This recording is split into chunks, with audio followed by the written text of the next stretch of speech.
The Mafia boss was reaching for his car door when something white caught his eye. Not a threat, not a warning, a child's drawing. He pulled it from under the windshield wiper. Crayon marks, messy and bright. A stick figure holding what looked like a knife. Two smaller figures cowering below. He froze. Not because of what the drawing showed, but because he recognized the weapon.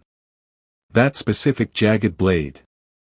Only one man in his organization carried a knife like that. His most trusted lieutenant. He looked up.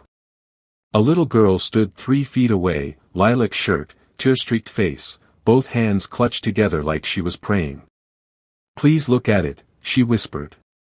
"The man with the knife is real." Han Mujin felt something cold settle in his chest. "What do you want, kid?" She swallowed hard, forcing the words out.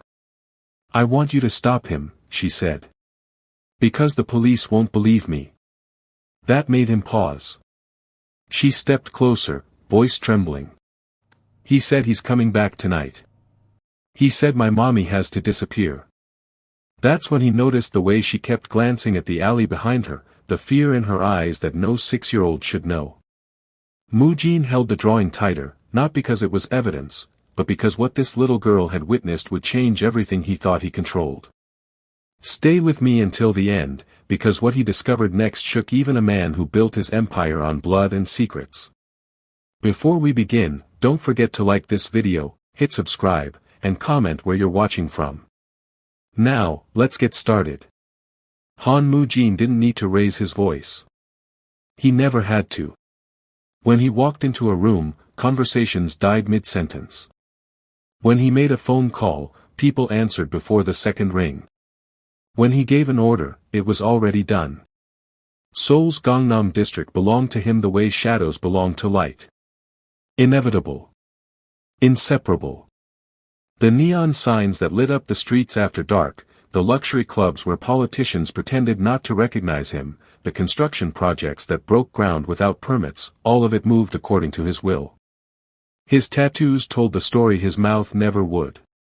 A dragon coiled up his neck, its head disappearing behind his right ear, its tail snaking down his spine. Each scale represented a territory claimed. Each claw marked a rival eliminated. The ink was more than decoration. It was a resume written in permanent black, a warning that couldn't be ignored even when he wore his tailored suits and Italian leather shoes. People called him the Dragon of Gangnam. Not to his face. Never to his face. But he heard the whispers. He knew what they said in the back rooms of restaurants his organization protected, in the apartments of families who paid their monthly tribute without complaint. They said he had no heart. That he'd been born without the part of the brain that feels mercy. That he once made a man disappear for being 3 days late on a payment, not 3 weeks, 3 days. Most of those stories were true.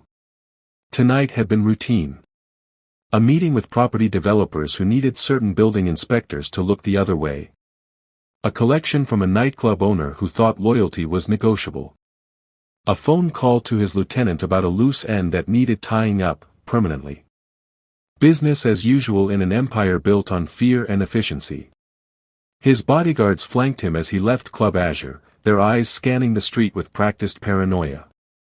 Mujin's black Mercedes waited at the curb, glossy and untouchable like everything else in his life. He'd built this kingdom from nothing. From the streets where he'd slept in cardboard boxes as a kid. From the hunger that taught him to take what he needed before someone else took it first. No mercy. No hesitation. No looking back.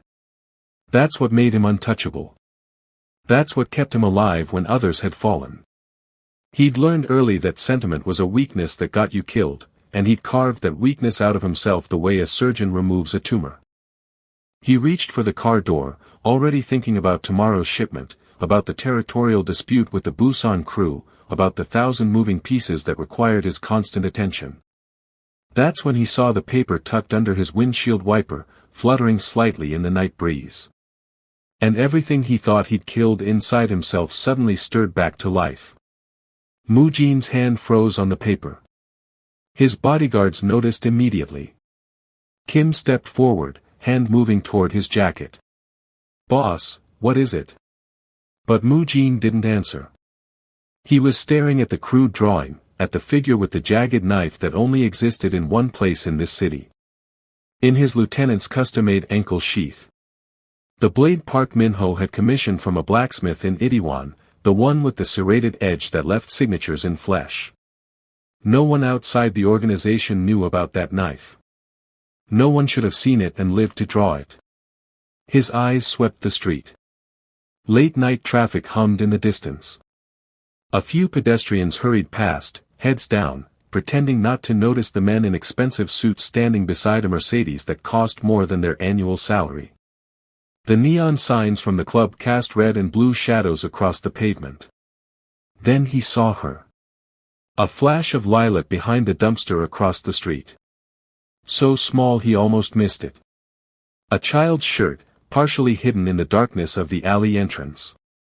Mu-jin moved without thinking, crossing the street in long strides that made his bodyguards scramble to follow. He rounded the dumpster and stopped. She was pressed against the brick wall, trying to make herself invisible. 6 years old, maybe 7. Dark hair falling across her face. Knees pulled up to her chest. And those eyes, red from crying, watching him with a mixture of terror and desperate hope that made something crack in his chest. "Stay back," he said quietly to his men. They hesitated, confused, but obeyed. Mu-jin crouched down, the same way he had countless times when intimidating people who owed him money. But this time felt different. This time he was eye level with someone who had nothing to take, nothing to lose, nothing to offer except a crayon drawing and the truth in her tears. "You drew this," he said, holding up the paper. Not a question. She nodded, barely visible in the shadows. "Why did you put it on my car?" Her voice came out smaller than a whisper. "Because you're the scary man everyone talks about. The one who makes bad things stop." Mu-jin felt something twist in his stomach. In his world, he was the bad thing. He was what people feared. He was the reason mothers pulled their children inside when his cars drove past. "What's your name?" "Yunera." She wiped her nose with the back of her hand, smearing tears across her cheek. "Era." He said it gently, the way he hadn't spoken to anyone in years. "Tell me about the man with the knife." That's when she started crying again, not the quiet tears from before, but the kind of sobbing that comes from a place too deep for a child to carry alone. Mu-jin studied the drawing under the streetlight, turning it slowly in his hands. The paper was cheap, the kind they gave out at elementary schools. The crayons had been pressed hard enough to tear through in places, like whoever drew it had been shaking. 3 figures. That's all it was. Simple stick people that any child might draw. But the details made his blood run cold. The tall figure in the center held something in its right hand. Not just any knife. The blade was colored in silver crayon with deliberate jagged edges along one side. 7 points, each one carefully drawn. Era had even added a small red circle near the handle. Mu-jin's jaw tightened. That red circle was the ruby embedded in Park Min-ho's custom grip. A signature his lieutenant was stupid enough to be proud of. The same lieutenant who'd called him 3 hours ago asking for authorization to clean up a witness problem in the Mapo district. The 2 smaller figures were drawn in pink and yellow. A woman and a child. The woman's arms were outstretched toward the child, like she was trying to shield her. Red crayon streaked across the woman's middle, crude but unmistakable. "Blood. He hurt your mother," Mu-jin said quietly. Era nodded, fresh tears spilling down her cheeks. "She told me to hide in the closet. But I saw through the crack in the closet. But I saw through the crack in the door. I saw everything." Mu-jin looked closer at the background details. Era had drawn what looked like boxes, stacked in corners. A single window, small and high. And in the bottom right corner, almost hidden beneath her shaky handwriting that spelled, "help," she'd drawn numbers. 417. What's this? He pointed to the numbers. The building number. Where he took her after. Era's voice broke. I followed them. I stayed far away like Mommy taught me. They put her in a van and I ran after it and I saw which building. Smart kid. Brave kid. Stupid, impossibly brave kid who should have run to the police, to a teacher, to any adult except the one she'd chosen. Era, why didn't you go to the police? She looked up at him with eyes too old for her face. I did. The officer said I was making up stories. He said my mommy probably just left me because some mommies do that. He said to stop wasting police time. Mujin felt rage building in his chest, the kind that made his reputation. But this time it wasn't directed at someone who owed him money or disrespected his territory. This time it was directed at a system that looked at a traumatized child and saw an inconvenience. He folded the drawing carefully and slipped it inside his jacket pocket, right over his heart. Building 417, he said. Mapo District. Era nodded. That was one of his warehouses. The ones Park Min-ho managed personally. Era's small voice cut through the night air like broken glass. They came 3 days ago. Monday night. Mommy was making dinner. Mujin stayed crouched at her level, his expensive suit getting dirty against the alley wall.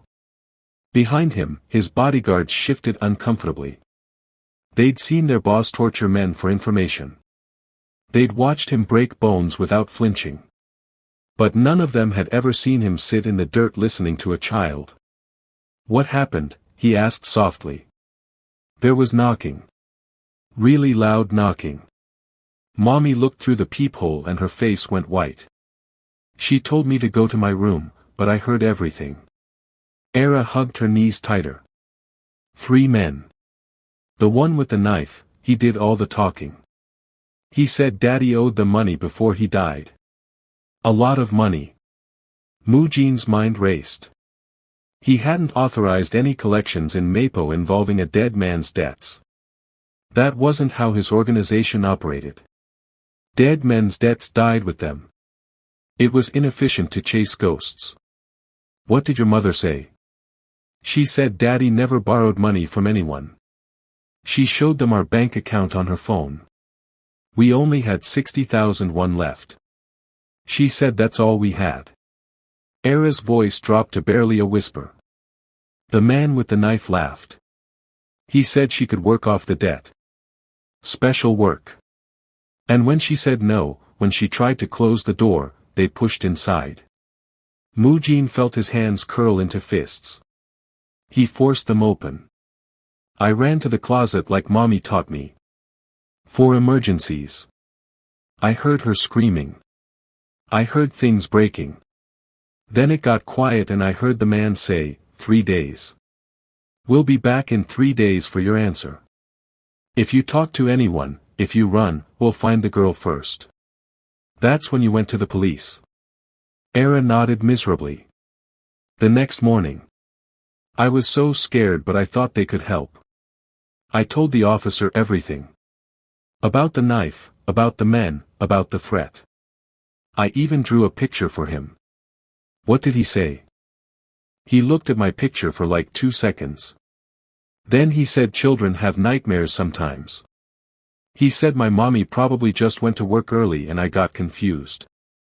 He said if I kept making up stories about scary men with knives, I'd get in trouble for lying.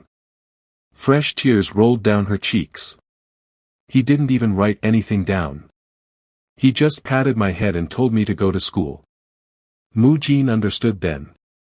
The police in that district were on his payroll. They'd been trained to ignore certain complaints, to look the other way when his organization needed privacy. The system he'd built to protect himself had just protected Park Min-ho instead. His own money had silenced this child. Mujin stared at Era huddled against the wall, and suddenly he wasn't looking at her anymore. He was looking at himself 28 years ago. Different city. Different closet. Same terror. He'd been 8 years old, hiding behind his mother's winter coats that smelled like cigarettes and cheap perfume. Through the crack in the door, he'd watched 3 men corner her in their one-room apartment. They weren't there for money. They were there because his father had stolen from the wrong people, and his father was already dead in a ditch somewhere, and now they wanted payment in other ways. His mother had looked at that closet door once. Just once. Her eyes had said everything her mouth couldn't. Stay quiet. Stay hidden. Stay alive. He'd stayed quiet while they hurt her. He'd stayed hidden while she screamed. And he'd stayed alive while they left her bleeding on the floor that smelled like mold and soju. The police had come eventually. A neighbor complained about the noise. But when the officers saw who his mother was, a bar hostess with debts and bruises, they'd written it up as a domestic dispute. No arrests. No investigation. Just another woman in Itaewon who should have known better than to get involved with dangerous men. She died 3 days later in a hospital that asked for payment up front. Moojin had been sent to an orphanage where older boys stole his food and taught him that the world only respected violence. He'd learned fast. He'd learned that mercy was a luxury for people with choices, and he'd had none. By 15, he was running errands for local gangsters. By 20, he was the gangster other gangsters feared. By 30, he owned half of Gangnam, and the closet he'd hidden in had been demolished to build a luxury apartment complex he'd financed. He'd spent 20 years making sure he'd never be that helpless boy again. He'd built an empire on the principle that power was the only thing that mattered. That fear was currency. That the strong survived and the weak got crushed, and sentiment was a disease that infected the stupid. And now this little girl in a lilac shirt was looking at him the same way he'd looked at that closet door. Hoping someone, anyone, would care enough to stop the monsters. Moojin blinked and Era came back into focus. She was watching him with those tear-filled eyes, waiting for an answer he hadn't given yet. "Your mother told you to hide," he said quietly. "Mine did too." Era's eyes widened slightly. "What happened to your mommy?" "She died because no one helped her." The words came out harder than he intended. Era flinched, and Moojin felt something twist in his chest. He'd spent decades building walls around that memory, and this child had just walked through them like they were paper. "But you're going to help my mommy," Era whispered. Not a question. A statement of desperate faith. Moojin looked at the drawing in his hand, at the jagged knife that belonged to his most trusted lieutenant, and made a decision that would probably destroy everything he'd built. "Yes," he said. "I am." Moojin's phone vibrated in his pocket. He pulled it out and saw the name on the screen. Park Min-ho. His right-hand man for 6 years. The lieutenant who'd helped him expand into Mapo. The man with the ruby-handled knife. He answered without taking his eyes off Era. "What is it?" "Boss, sorry to call so late." Park's voice was casual, relaxed. The voice of someone who thought he was handling routine business. "I need authorization for cleanup. That situation I mentioned earlier." Moojin's grip tightened on the phone. "What situation?" "The woman in Mapo. The debt collection that got complicated. She's been uncooperative and now there's a witness issue. Her kid saw more than she should have." Behind Moojin, Kim shifted his weight. The bodyguard had heard enough phone calls like this to know what cleanup meant. What witness issue meant. But he'd never seen his boss's face look like this before. Cold in a different way. Dangerous in a new direction. "Explain complicated," Moojin said quietly. "The husband owed us before he died. 25 million won. The widow claims she doesn't have it, showed me some sob story about bank accounts. But everyone has something, boss. You taught me that. So I gave her options for working off the debt." Park paused. She refused. Got hysterical. Started screaming about calling police. Her kid was home, saw everything. I had to make an impression. Era was watching Mujin's face. She couldn't hear Park's voice through the phone, but she could read the tension in Mujin's jaw, the way his knuckles had gone white. "Where's the woman now?" Mujin asked. "Warehouse 417. Secured. I was planning to finish it tonight, make it look like she ran off. Happens all the time with these desperate types. Then deal with the kid tomorrow. Clean. Simple. No blowback." Mujin looked at Era, at her tear-stained face and her lilac shirt and her small hands that had drawn the truth in crayons because no one would listen to her words. "The husband," Mujin said carefully. "What was his name?" "Yoon something. Died in a construction accident last year." "Why does it matter?" "And you're sure he owed us 25 million? "Well, not us directly. It was an old debt from before our territory expansion. But debt is debt, right? We absorb their operation, we absorb their books. That's how it works." Mujin felt something cold and sharp settle in his stomach. Park wasn't just running an unauthorized collection. He was inventing debts, targeting vulnerable women, operating a private trafficking ring under the cover of legitimate organization business. "Don't do anything yet," Mujin said. "I'm coming to the warehouse." "Boss, you don't need to handle this personally. I've got it under control." "I said I'm coming." Mujin's voice dropped to a tone that made even Kim take a step back. "Don't touch her. Don't move her. Don't do anything until I get there. Understand?" A pause. "Yeah, boss." "Understood." Mujin ended the call and looked down at Era. "Is that him?" she whispered. "The man with the knife?" "Yes." "Is he going to hurt mommy?" Mujin stood up slowly, his decision made. "Not if I get there first." Mujin looked down at Era, still pressed against the alley wall like she might disappear into the bricks if she tried hard enough. 6 years old and already she'd learned that the world was a place where monsters wore human faces and help never came when you screamed for it. He'd been that age once. He remembered. Slowly, carefully, he knelt down again. Not the crouch of someone in a hurry. A full kneel, one knee on the dirty pavement, his 3,000,001 suit soaking up whatever filth the alley had to offer. His bodyguards stared. In 6 years of service, they'd never seen Han Mujin kneel to anyone. Not to rival bosses. Not to politicians. Not to the old guard crime families who still thought they ran Seoul. "Era," he said softly. "Look at me." She raised her eyes, red and swollen from crying. "I'm going to make you a promise." "Do you know what a promise means?" She nodded. "It means you have to keep your word." "That's right. And I always keep my word. Always. Do you understand?" Another nod, smaller this time. Mujin reached out slowly, giving her time to pull away if she wanted. She didn't. He placed his hand gently on her shoulder, feeling how small she was, how fragile.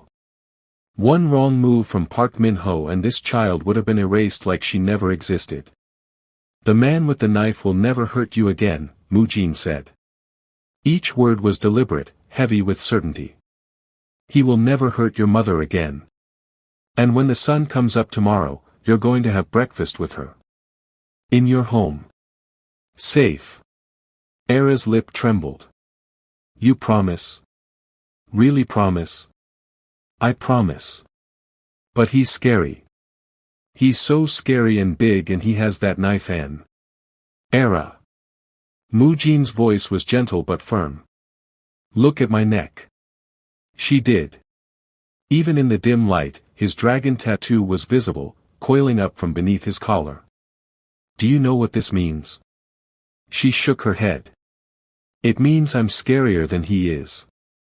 It means when I say something will happen, it happens. It means the man with the knife should be afraid of me, not the other way around." Behind him, Kim cleared his throat. "Boss, if you're making this kind of promise, the organization. The organization does what I tell it to do, Mujin said without turning around. His eyes stayed locked on Era's. And right now, I'm telling it that this child and her mother are under my protection. Anyone who touches them answers to me personally. The weight of those words settled over the alley like snow. Protection from Han Mujin wasn't just a promise. It was a death sentence for anyone stupid enough to break it. Era wiped her nose with her sleeve. What do I do now? Now you come with me. We're going to get your mother. Can I hold your hand? The question caught him off guard. When was the last time anyone had asked to hold his hand? When was the last time he'd offered comfort instead of threats? Mujin stood and extended his hand. Era's small fingers wrapped around two of his, holding on like he was the only solid thing in a world that had turned to quicksand. Let's go bring your mom home, he said. The drive to Mapo took 20 minutes through streets that never slept. Mujin sat in the back of the Mercedes with Era beside him, her small hand still clutching his. She'd fallen asleep against his shoulder somewhere around Hongdae, exhausted from 3 days of fear and survival on crackers. Kim drove while making quiet phone calls. Yes, warehouse 417. I need 8 men there in 15 minutes. Armed but concealed. No one goes in until the boss arrives. A pause. I don't care what Park told you. New orders supersede everything. Mujin stared out the window at the neon signs bleeding red and blue across the wet pavement. Seoul at midnight looked like a city bleeding light. Beautiful and violent at the same time. He'd built his empire in these streets, in the spaces between legal and criminal where most people were too afraid to operate. But tonight he wasn't protecting his empire. Tonight he was dismantling a piece of it. Boss, Kim said quietly, eyes on the rearview mirror. If we move against Park, there will be questions. He's been with us since the beginning. The men respect him. Some of them are loyal to him personally. Then they can leave with him. It's not that simple. This kind of internal cleanup, it makes us look weak. The Busan crew, the Chinese syndicates, they'll see division. They'll push into our territory. Mujin looked down at Era sleeping against his arm. 3 days alone. 3 days of waiting for a mother who might never come home. 3 days of being invisible to every adult who should have helped her. Let them push, he said. We'll push back harder. Kim was quiet for a moment. You're really doing this? For a kid you met an hour ago. I'm doing this because Park Min-ho has been running a private operation under my name. Inventing debts. Targeting vulnerable women. Using my organization as cover for trafficking. Mujin's voice was ice. That's not business. That's a liability that will bring federal heat down on all of us. It was a good excuse. A rational excuse. The kind of explanation that made sense in their world where everything came down to risk and profit. But Kim had worked for Mujin long enough to hear the lie underneath the logic. And the girl? Kim asked. Mujin didn't answer. Instead he pulled out his phone and opened the voice recorder. Park, this is a direct order. I'm en route to warehouse 417. The woman is to remain unharmed. Anyone who touches her before I arrive will answer to me personally. Acknowledge. He sent the recording and watched the 3 dots appear as Park listened to it. The reply came back, understood, boss. She's secure. Waiting for your arrival. Mujin smiled, but there was nothing warm in it. Park thought this was about business. About Mujin wanting to handle a high-value cleanup personally. He had no idea that the girl whose mother he'd kidnapped was currently asleep in Mujin's car, that the drawing had already condemned him, that the Dragon of Gangnam was coming not to finish the job but to burn down everything Park had built. The Mercedes pulled up 2 blocks from warehouse 417. Through the window, Mujin could see the industrial complex, dark except for a single light in the building Era had identified. Building 417. Where nightmares lived. Mujin gently shook Era awake. We're here. But I need you to stay in the car with Kim. Can you do that? She rubbed her eyes. You're going to get mommy? Yes. Promise you'll bring her back. Mujin looked at this child who'd already been betrayed by every system designed to protect her. I promise. He stepped out into the night air, and 8 of his best men materialized from the shadows. Time to keep his word. Warehouse 417 was quiet when Mujin walked through the door. Too quiet. Park Min-ho stood near a shipping container, checking his phone, completely relaxed. 2 of his men flanked the entrance, hands near their weapons but not worried. Why would they be? Their boss was coming to finish a routine cleanup. Park looked up and smiled. Boss, didn't expect you to handle this personally. I could have. Open the container. The smile faltered. Boss. Open it. Now. Park hesitated, then nodded to one of his men.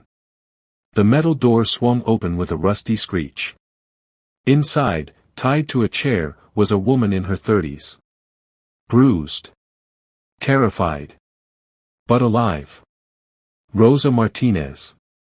Era's mother. Mujin stepped inside the container and carefully cut the ropes binding her wrists.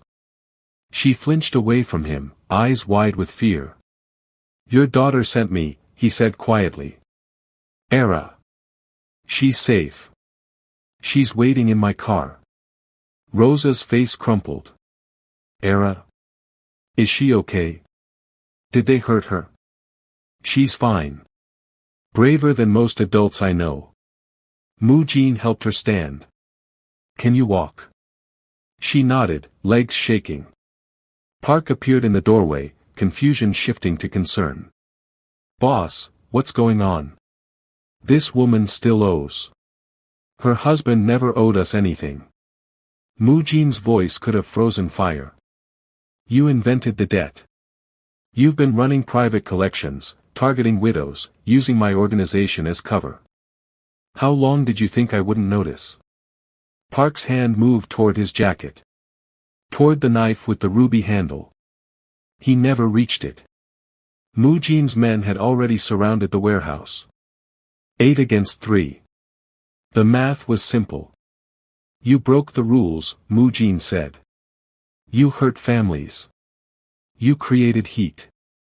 And you made a 6-year-old girl so desperate that she walked up to a Mafia boss with a crayon drawing and asked for help. He stepped closer. That ends tonight. What happened next took less than 3 minutes. When it was over, Park Min-ho would never threaten another mother. Would never invent another debt. Would never touch another child's life. The Dragon of Gangnam had decided. Dawn was breaking when Mujin returned to the Mercedes. Era was still awake, pressed against the window, watching. When she saw her mother stumbling toward the car, she started crying and laughing at the same time.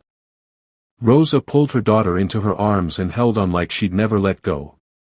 Baby, oh my baby, I'm so sorry, I'm so sorry. Mommy, the man with the tattoos saved you. Just like I knew he would. Rosa looked up at Mujin with tears streaming down her face. Thank you. I don't know how to ever repay. You don't. Mujin handed her a card with just a number on it. If anyone ever threatens you again, call. Day or night. He drove them home personally. Watched them walk into their small apartment. Made sure they locked the door. 2 weeks later, Mujin found another drawing tucked under his windshield wiper. 3 figures again. But this time, the tall one in the center wasn't holding a knife. He was holding the hands of the 2 smaller figures. And behind him, drawn in black crayon with careful detail, was a dragon. At the bottom, in neater handwriting than before, thank you for being the good scary man. Love, Era. Mujin folded the drawing carefully and placed it in his wallet, right next to the first one. Because sometimes the most dangerous man in Seoul needs to remember that power isn't just about fear. Sometimes it's about keeping promises to children who still believe the world can be good.